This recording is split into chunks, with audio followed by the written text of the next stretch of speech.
Good morning. We're up and running. In my communication with a couple students, I realized this was a pretty stiff assignment. It's long. It's not so much hard as it's long. And so maybe this would be a good day to just go through more examples and hold off on the next lesson. So I would appreciate your participation in making requests of problems on 4.3 that you would like. Yep, 65 and 67. Thanks. Yeah, I got two, 65 and 67. You can keep them coming. I'm going to start with number 65.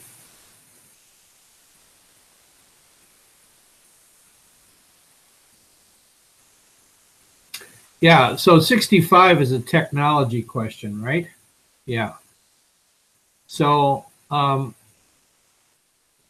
it says use a computer algebra system to differentiate the function.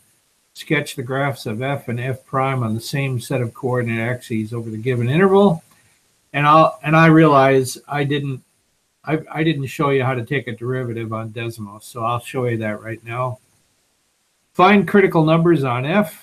Find the intervals on which the derivative is positive and intervals on which it is negative. Compare the behavior of the function and the sign of f. Well, the sign of the derivative. You already know that when the derivative is negative, it's going to be, the function's going to be decreasing. And when the derivative is positive, then it's going to be increasing. Welcome, Keenan.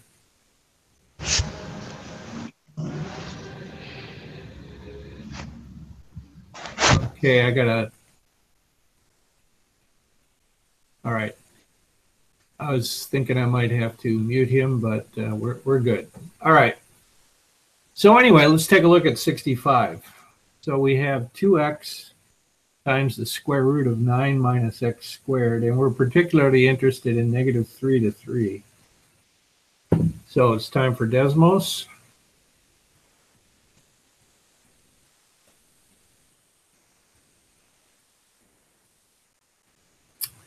Okay, so we have 2x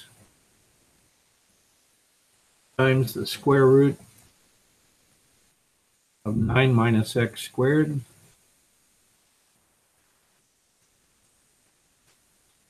And yeah, it's already limited by negative 3 to 3, so we're good. Here's our function. Oh, and now I forgot to show you, what you can do is just, instead of just typing that 2x times the square root of 9 minus x squared, you can type in f of x is equal to that. Okay, you'll still get the graph. And then in the next line, you can type f prime of x, and that's your derivative. So that's all there is to it. Now, so the red curve is the function, and the blue curve is the derivative. All right. So when is the blue curve negative?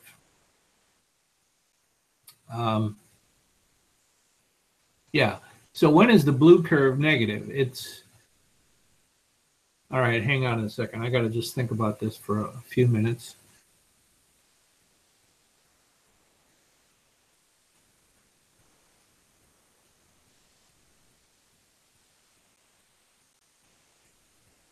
The blue curve is the derivative, and the red curve is the function. Yeah. So when is the derivative negative? The derivative is negative.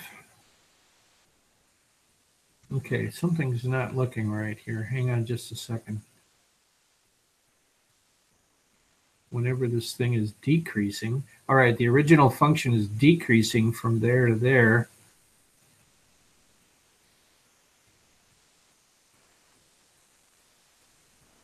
The original function is decreasing from, okay, I just got to get my bearings here. Yeah, so when is the blue curve positive? The blue curve is positive whenever it's above the x-axis. So you notice it's positive from here to there. That means it's going to be it's increasing from there to there. When is it zero?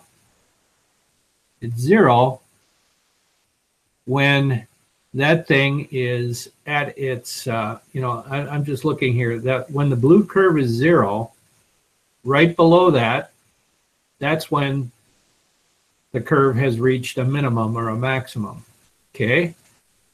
And likewise over here, when is the curve zero? The curve is zero when the graph has reached its maximum. Okay, so that makes sense when the first, all right. Now, when is the derivative positive? Well, anywhere in between there. So from here all the way to here on that red curve, it's going uphill. And sure enough, you notice the derivative curve is all positive at that point. When is the blue curve negative? The blue curve is negative to the left of this -2 here. And that's when the curve is decreasing. When is it negative again over here? It's negative after this point. You see it's decreasing. So anyway, that I think those are the kinds of, let me just check back on the questions. Yeah. So where are the critical numbers? We didn't talk about that. So on the graph, where are the critical numbers? Whenever the derivative is zero, that would be here. And that's a critical number because, that's when it reaches a minimum. And here's a critical number. Why? Because that's when the curve is at that value of x, it's at its maximum. Okay. Do we have any places where this is not differentiable? No, this is a nice smooth curve. So that's pretty much it for 65. Okay, 67. Let's take a look at 67.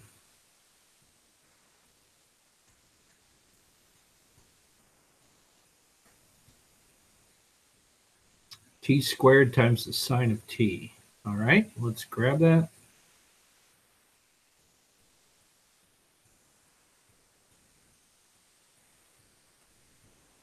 And we're supposed to do this with a computer. So this is computer again. Okay, 67. So actually, all I need to do is really just write that down. So I don't need this. All right. So let me just ignore that. Let's go back. So it is t squared times the sine of t. And we are looking at 0 to 2 pi. Okay. So on Desmos, we've got x squared. I'm going to use x instead of t. X squared times the sine of x. And we only want to look between 0 and 2 pi. So that would be between here and there. So in between there, that's our function. Let me shrink this a little so you can see the whole thing. So from 0 to 2 pi. And you can see we don't have any interruptions. It looks like we have a smooth graph. We're fine that way. Okay. Now, let's call that g of x. And then let's do g prime of x. And that's the orange curve. Okay. And all right. So the question is, where are the critical values? So starting here and going here, whoop, here. Now 2 pi is right here. So starting between those 2 points, when is the orange curve 0? Well, it's 0 right at this point. By the way, do you notice now with the green curve, which is the function, do you notice it's not a low or a high there? What is it? It's kind of a resting point. Do you see how the green curve comes up and momentarily becomes what? Horizontal, and then it keeps going up. So that we're gonna be calling that a name in the next lesson. That's called a point of inflection. But anyway, so all right, so we have a critical point here. We have a critical point here where the derivative is also equal to 0. And we have a, is this 2 pi? Yeah, we have a critical point there where you can see the orange curve. Sorry, we got points everywhere here, but we're right there where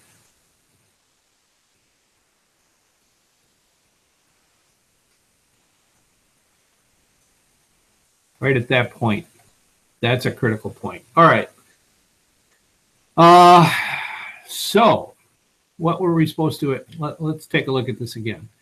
So, all right. So when is the, when is the green curve increasing? Well, it's increasing between 0 and whatever that is, 2.289 radians. It's also increasing from, I'm trying to make this small enough so you can see it, from that value and then going past the 2 pi. Yeah, so it's increasing in two places, between 0 and there and between here and here. How does that show up in the derivative? Well, you notice that between here and here, the derivative is above the y-axis. It's positive. Okay, increasing when the derivative is positive. And when is the orange curve below the y-axis? Between here and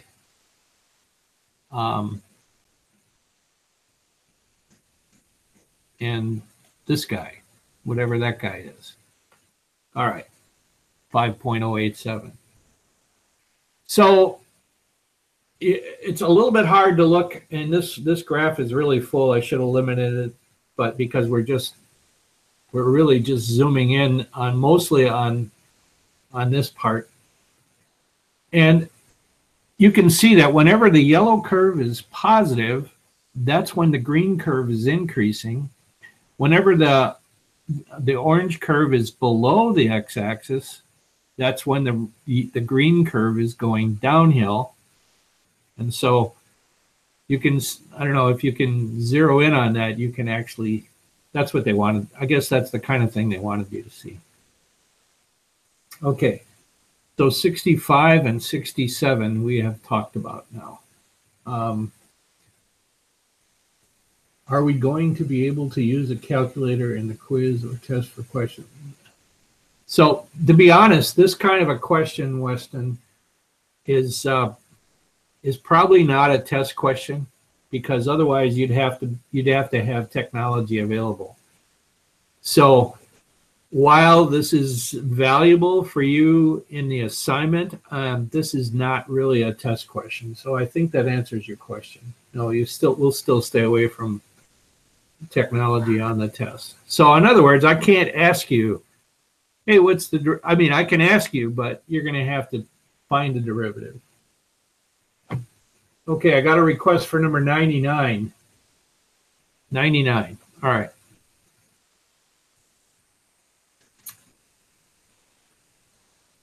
So here's number 99. And I should probably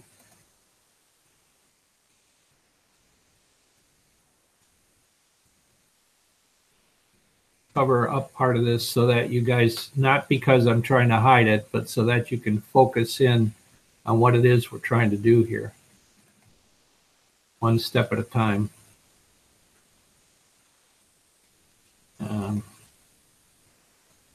There we go. Okay, so we've got this health thing, trachea, you know, the windpipe. Coughing forces the trachea to contract, to get smaller, which affects the velocity v of the air. So in other words, as the throat gets smaller, let's face it, less air can go through. The velocity of the air going through is given by this equation. So we don't have a lot of numbers here. We have almost no numbers, but V stands for velocity. K is some constant. Capital R is the normal radius, which again, we don't have. So that's a constant. And small r is the radius of the throat while you're coughing. Okay, so we're supposed to deal with this between 0 and capital R. So here's the equation. We're supposed to maximize what radius will produce the maximum air velocity given that equation. So in other words, to maximize V, we have to find its derivative and set the derivative equal to 0. Okay. So I first rewrote it by, I just multiplied K, the constant, out. So then we have K times capital R minus K times small r, that quantity times R squared. And then we can multiply out the R squared. Yeah, I know, we got a lot of symbols here and no numbers. All right, so now I think we're ready to find the derivative.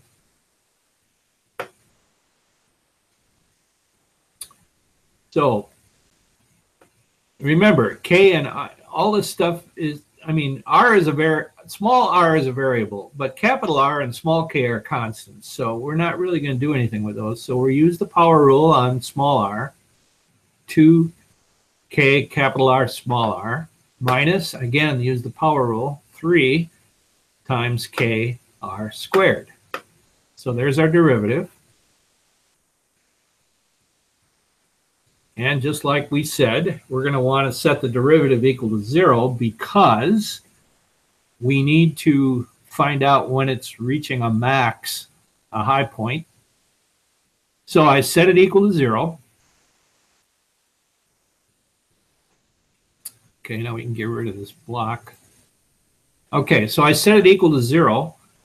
And then I added 3k r squared to both sides, giving me this line. And then I divided the constant on both sides, divide by k, I just crossed it out. And we can also divide by r. And if you divide by r, the left side becomes 3r, and the right side just becomes 2 times capital R. You know, we canceled out the small r.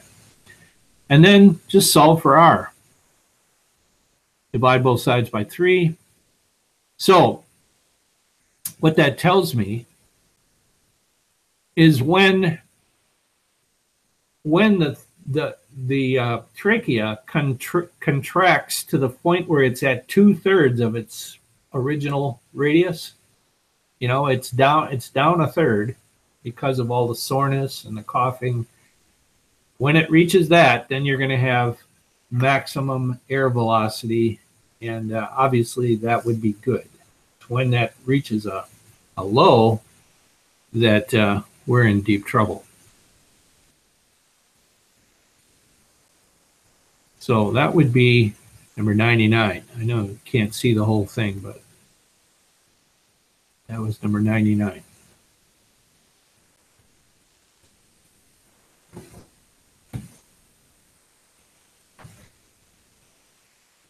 So do we have other requests? I'm trying to check in all my places here.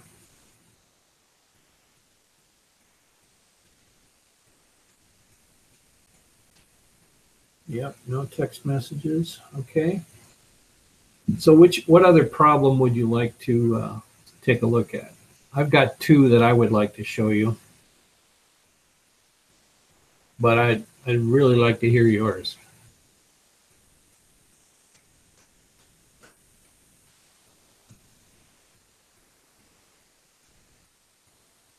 '79. Okay, 79. Let's take a look at 79. So we'll go to the book, 79.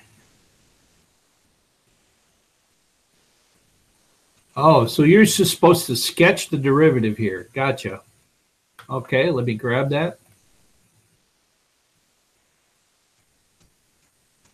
Let's see, what else is in the directions? Sketch the derivative. I guess that's all we're supposed to do. Okay.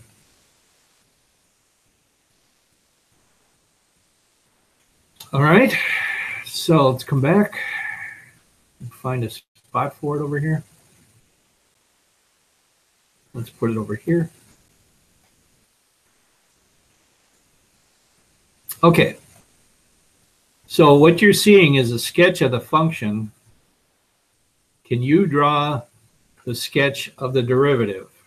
All right. Well, let me ask you this. Is the function, just by looking at it, what do we have? Is it increasing or decreasing?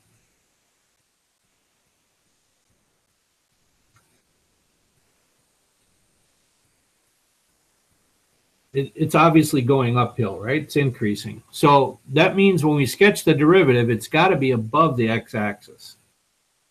We don't ever have a max or a min, so it's never going to get down to 0. So what we're going to do is just approximate here. Do you notice also that at the left side of this curve, it's got a steeper slope than it does as it goes along? So I'm just going to, I mean, it's got a really steep slope in the beginning. I'm assuming, you know what I mean, that comes down to, that's like a half a parabola, so it comes down. So what we've got here is, and I'll use red for this, this thing is really high right here. It's probably off the graph, but that would be approximately, so what I'm saying is the slope is like, I don't know, 10. It's real steeply uphill in the beginning. But then when we get over here, I didn't mean, I take that dot off of there, but that's not let me get rid of that. But when you're at that point right there, do you see how the slope is what? Less than 1? It's probably, I'm going to guess, at about a half. So in other words, it's down, I would say, approximately there. And it, just gets slightly lower. And this slope is just a smooth change. So I'm going to say this thing probably goes something like this. So it doesn't go that low, but you see how it's slowly getting a little bit lower as it goes out, and so the slope is getting lower and lower fraction. So there's just a, I mean, that red over there on the right, that's not that. It's this part right here that's the derivative. Now, do we check our work? Well, we don't have a. Yeah, we can't. We don't know the equation. But anyway, that would be how I would do 79. Can we go over how to find the derivative from graphs in general? Yeah, basically, you're looking at the slope of the graph. So take a look at your graph, and then just determine what's the slope. That's really all you have to do when you're sketching derivatives. Let's see. Let's take another one from that section. Let me grab, yeah. So let's take number 80. Okay, I want to just grab that.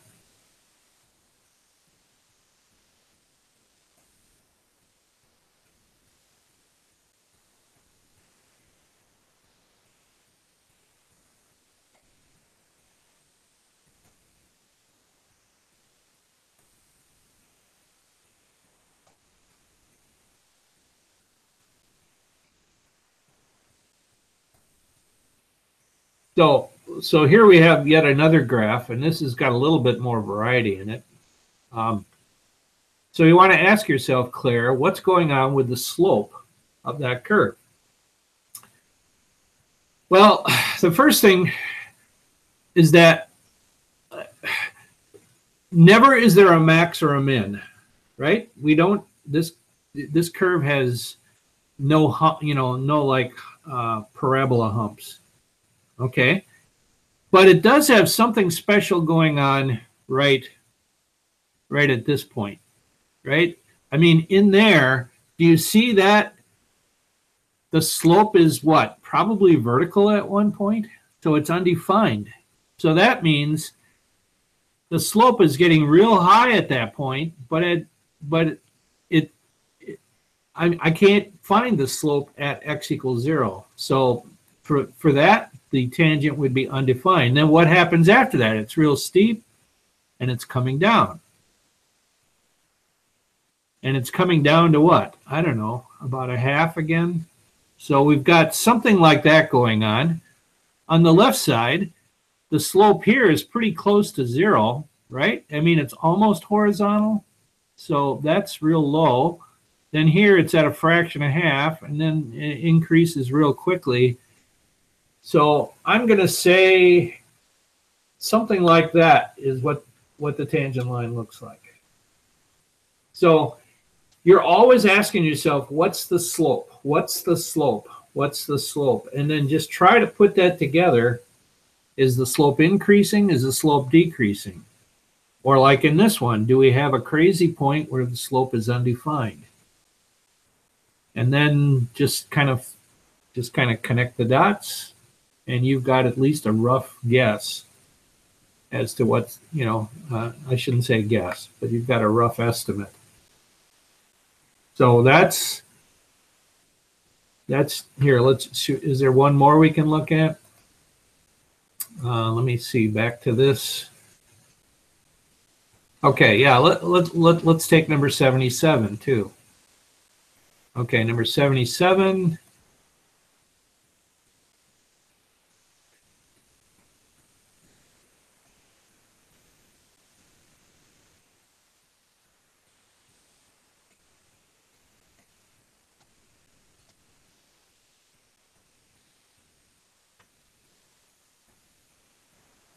So again, look at the slope of this curve. Well, all right.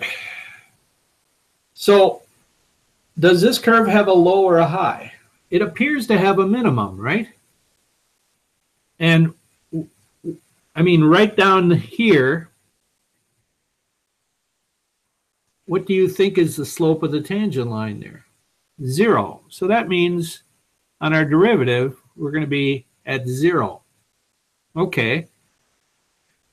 All right. And then to the left of that, what? It's decreasing. To the right of that, it's increasing. So when the curve is decreasing, it must have a negative derivative, right?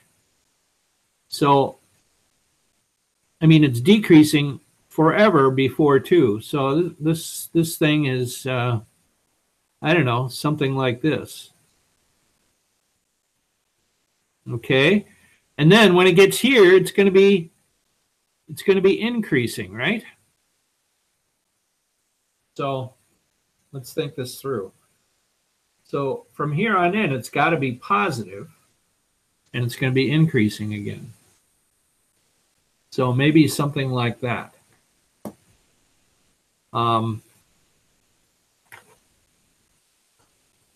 Here, I'll tell you what. Let's take a look at. Let's quick draw one using an equation.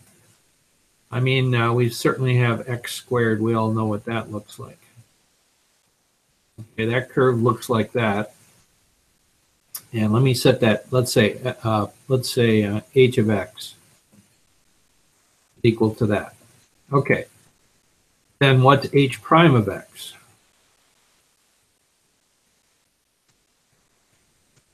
Okay, I drew mine as a curve, but you see how it's forever going up. So mine shouldn't be so curved. It should be, probably more like this. But again, you see how I had the principles right? It's going uphill. It's forever increasing. Even when it's negative, it was getting less negative. It was, it was getting less sloped all the way. So anyway, you always got to look. You basically got to always look at the slope when you're making an estimate. Okay. Next question.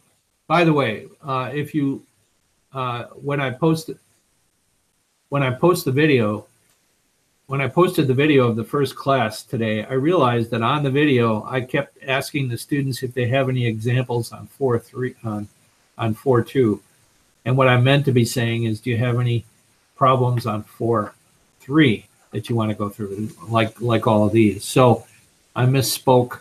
So if you watch the first video, it's 4.3 examples, just like for you.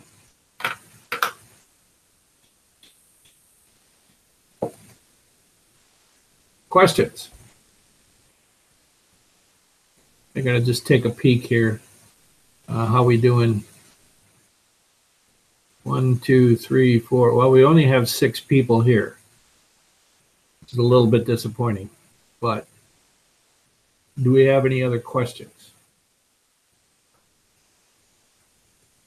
Well, I told you I had 2 I wanted to go through, so let's go through those.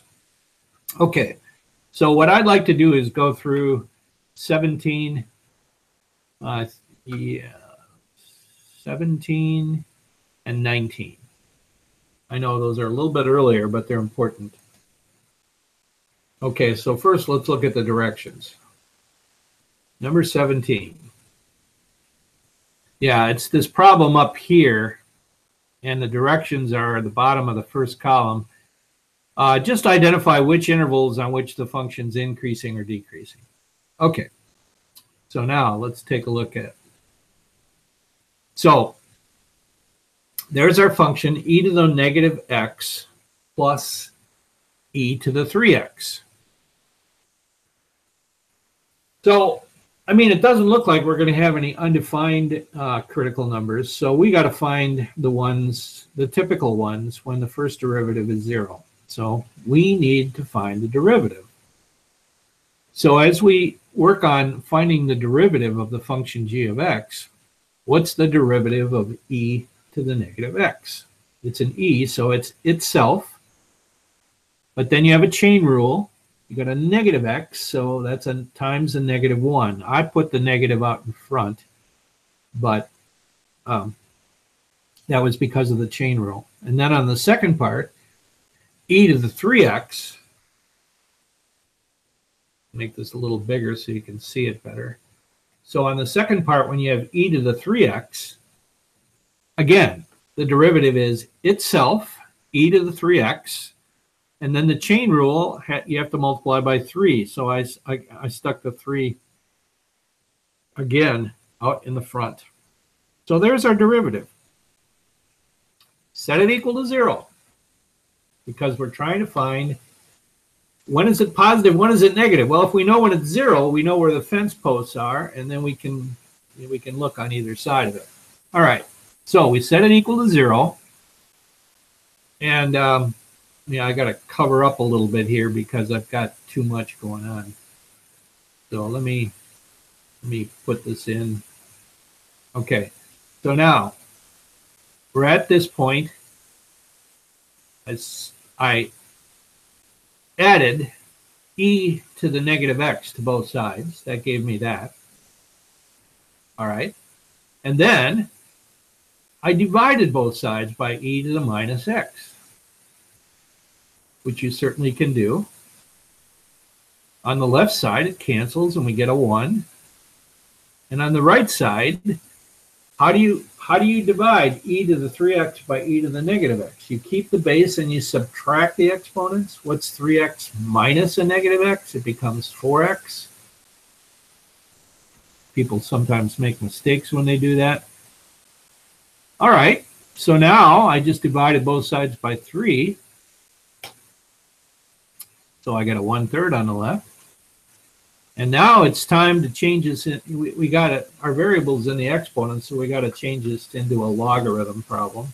So take the natural log, that would fit perfect.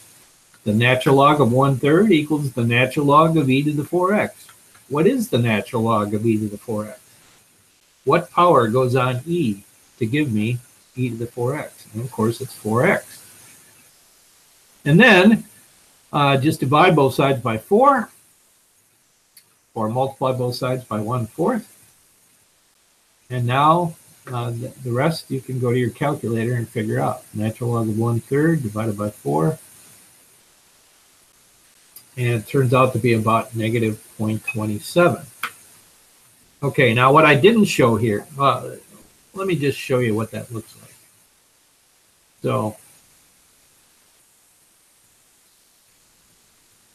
what is this function again?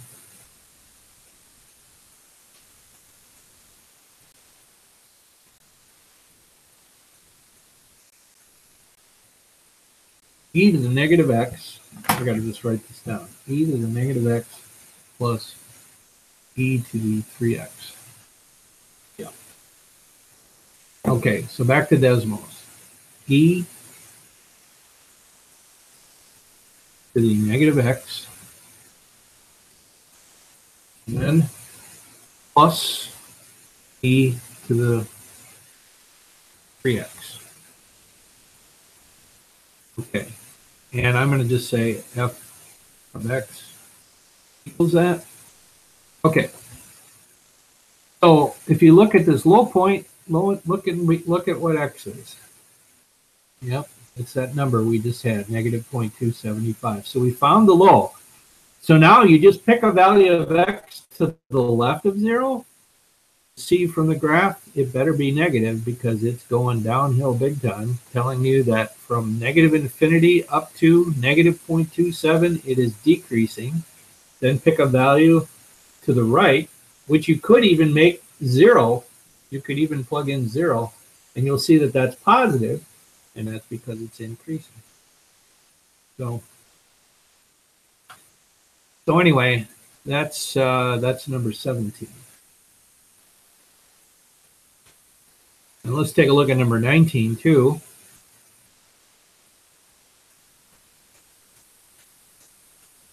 So 19 is a logarithm problem, so I thought we should probably take a look at that.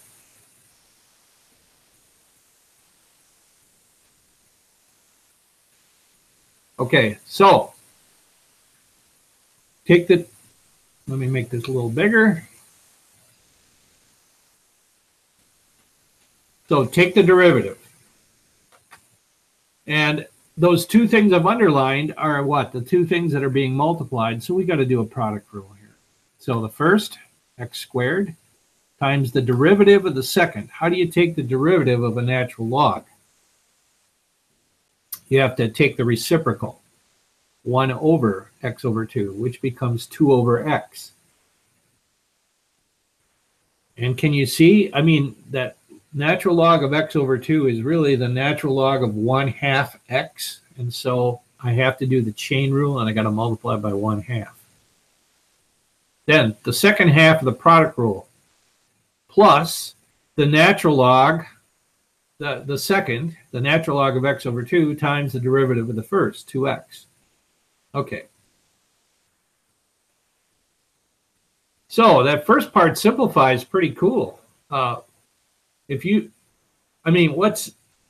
the 2's cancel, right? 2 over x times 1/2, the 2's cancel. And then you have x squared over x, which is just x. So all of that just simplifies to x. And then you've got the rest of it, plus 2x. Okay.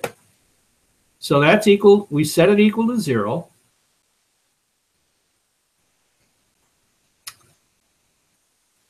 I see I forgot a parenthesis there. So let's plug that, let's put that in there. Wrong color, but that's okay. So either x could be 0 or that quantity in the parentheses could be 0. Well, so x equals 0 is one critical point. Okay, so we already know that. Now, on the other side, when can 1 plus 2 times the natural log of x over 2 be 0? Well, subtract 1 from both sides. That brings you down to here. And then divide both sides by 2. So now we've got the natural log of x over 2 equals negative 1/2. And what does that mean? It means the natural log of something is negative 1/2. It means e to the negative 1/2 equals x over 2. That's just a meaning of what logarithms are. And so then we can solve for x by multiplying both sides by 2. So, and e to the negative 1/2 is square root of e on the bottom. So there is my other critical point. So x equals 0. Don't forget, we had that. And now the other one is 2 over the square root of e. By the way, 2 over the square root of e is about 1.213. So those are my fence posts. 0, 1.213. All right, so now you got to do your testing. So pick a value to the left of 0. What happens when you pick a value to the left of 0 for x? Well, so it means x is negative. And what's a negative over a positive is a negative. And what's the natural log of a negative number? Impossible. E to no power on earth will equal a negative. So what we just found out is there's no points over here. There's nothing. So I wrote can't be. Yeah, it just can't be negative. All right, so then you test these other two areas. When I picked a number between 0 and 1.213, let's pick 1. Okay, so what happens when you plug in 1? Well, you get 1 times the natural log of 1/2. And if you check that out on your calculator, it turns out to be a negative. So now I know between 0 and 1.23, it's decreasing. And then pick a value over 1.213, like 2. And that one's positive, and that's increasing. So that's basically what, now let's take a look at what this looks like. I got to write this one down too. So this is x squared times the natural log of x over 2.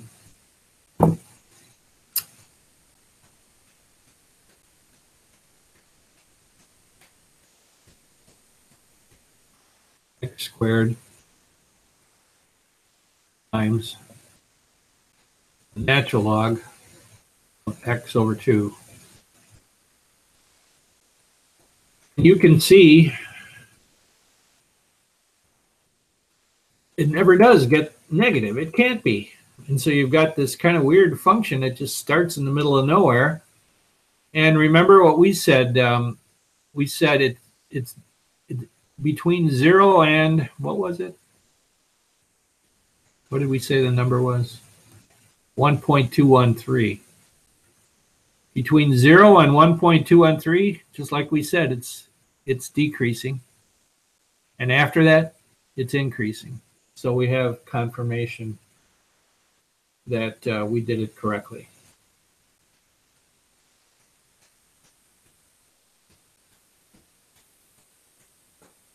Okay, so now I've shown you a few examples. We've done some of yours. Are there any others that you would like to take a look at?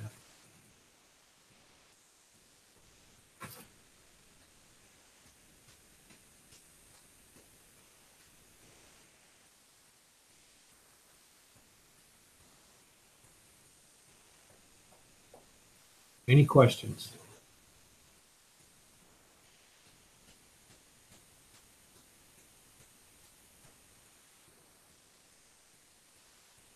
Okay, I'm not getting any messages. Oh, I should check. What do I have here? Nope, no messages. All right.